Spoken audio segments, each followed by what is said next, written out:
Ay, eto na nga talaga. Totoong-totoo na difficult round na po talaga ito.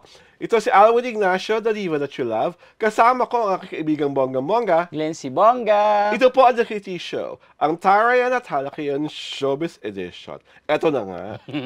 Kamakailan, pumutok na. Correct. At ipinakilala na sa buong sambayanan kung sino ang mga magbibida sa It's Okay Not, to Be Okay Filipino adaptation.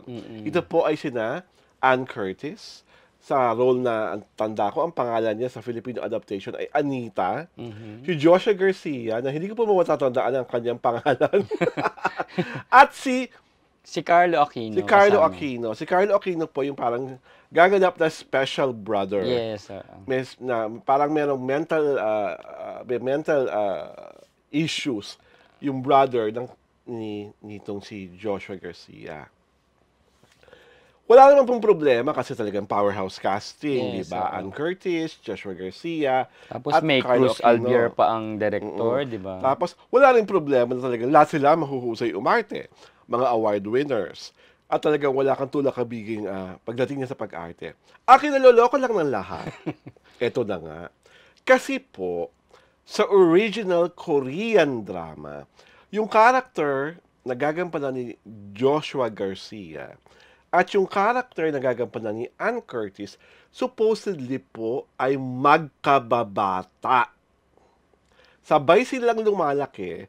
Tapos yung character si Joshua Garcia at yung character ni Carlo Aquino nung nalipat lang sa ibang lugar. Saka lang nawala ng communication. Yung tatlong characters. At nakita na lang sila ulit, binata na yung character ni Joshua Garcia. So, ang dating sa mga tao, parang, huwag kang magagalit ha. Huwag mo dadabog ang bangs mo. Mukha na raw tita si Ann Curtis ni Joshua Garcia kasi nga, nanay na ito. Meron ng beautiful baby girl. Tapos, parang batang matrona na. As compared to the Korean actress nagganap sa role. Kasi kung napanood niyo po yung Korean drama, di ba, ang lapit-lapit ng face ng dalawang bida. At yung bida sa Korean drama, bewang pagkaliit-liit. Kumbaga, walang question na kaya ni Ann tapatayin yung pagiging fashionista nung original Korean star. Pero yung age difference, kasi kitang-kita mo nung pinakilala sila, di ba? Parang ang layo nung look. Lalo na ni Joshua at ni Ann. Kaya naman na ano yan. What do you think? Kakayanin ba ng mga makeup artist na gawing mas bata si Ann? Kaya ng ano yan, na magic ng screen magic at saka ng makeup. Oo. Kasi may mga pictorial si Ann na talagang lalo na lalo na yung recent pictures niya na may parang bula-bulaklak siya ditong Oo. Mukha siyang fresh. Oo. Mukha siyang nene pa. Ako nananalig na kakayanin nila yan. Kaya, kasi sa atin kasi, syempre, alam natin yung, kumbaga, somehow yung edad ni Ann, di ba? And syempre, nanay na siya. Kaya sinasabi natin ganun. Pero, yun ang challenge eh. Kay Ann. Lalo na kay Ann na, kumbaga, paano niya mapagmumukhang magkababata yung characters nila ni Joshua.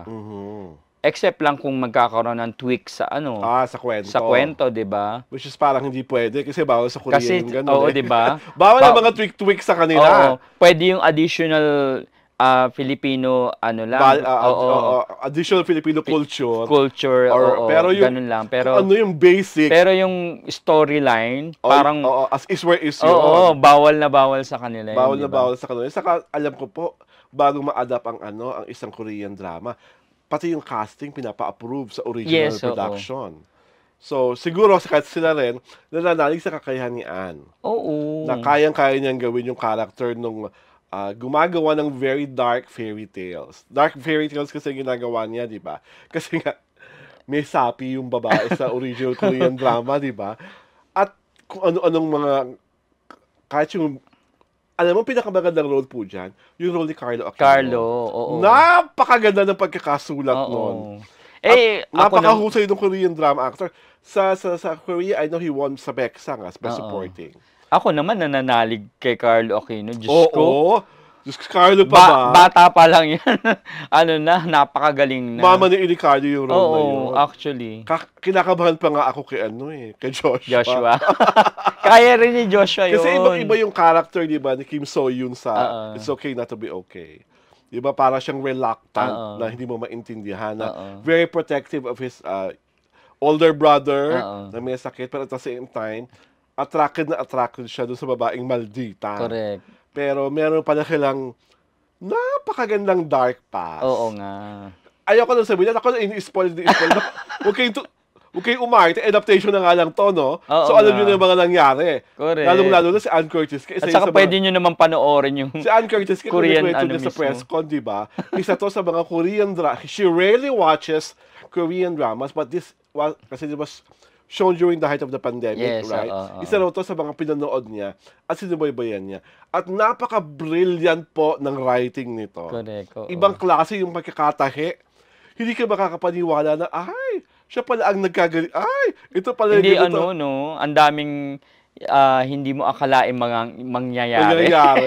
At ako, I'm looking forward kung sino yung mga character Yun na nga, bibigay doon sa mga, hindi mo, yung mga dahilan kung bakit nagkaganyan ang mga buhay nila. Kasi napaka-intelligent. Diba? Tapos gusto kong makita kung saan sila isushoot yung ospital. Diba? At gusto ko rin makita kung sino gaganap doon sa babaeng may nagnanasa kay Joshua Garcia. Ang daming characters diba? doon na Diba may babaeng nasa kay Joshua Garcia pero super girl, super pa-sweet. At gusto kong makita kung paano nila i-recreate yung nakahubad baraw ko niya kay Joshua Garcia tapos papasok si Ann Curtis na lalandi-landiin yung katawan niya. Correct, Diba?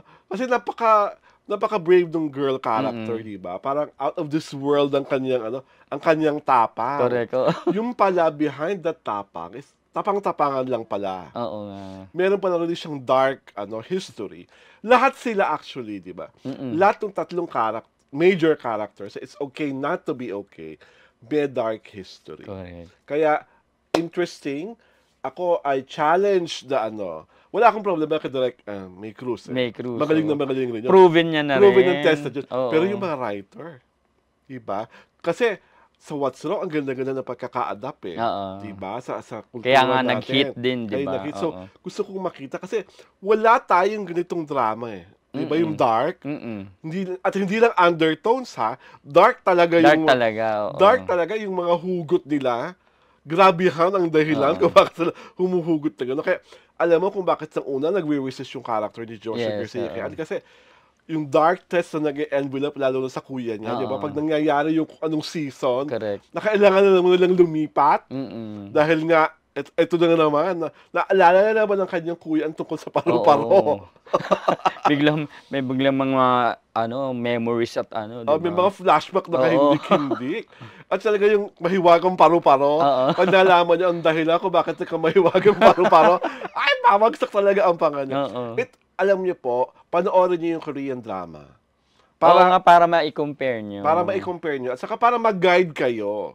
Diba? Kasi, kasi, nag-iiba talaga ang flavor pag ginawa na sa atin Correct. Kasi iba, ako nung pinanood ko yun, wow. So, kasi nag-binge watch ako dahil sa show na yun. Parang unang upuan na tapos ko ang first 6 episodes. Diba? Dahil mahuhook ka talaga. Mahuhook ka oo. Diba? Napakagaling ng mga artista. Diba? Wala naman hindi naman tayo papatalo sa pagalingan. Correct, oo nga. Diba? Magaling si Ann, magaling si Joshua, at magaling si Carlo Aquino.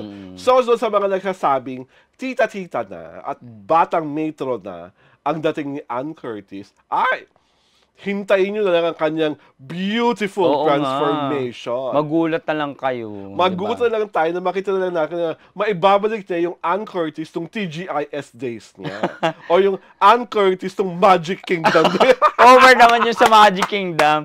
Bata-bataan super naman siya doon. O yung mga yung Ann Curtis na nagmamahalan pa sila ng Richard Gutierrez.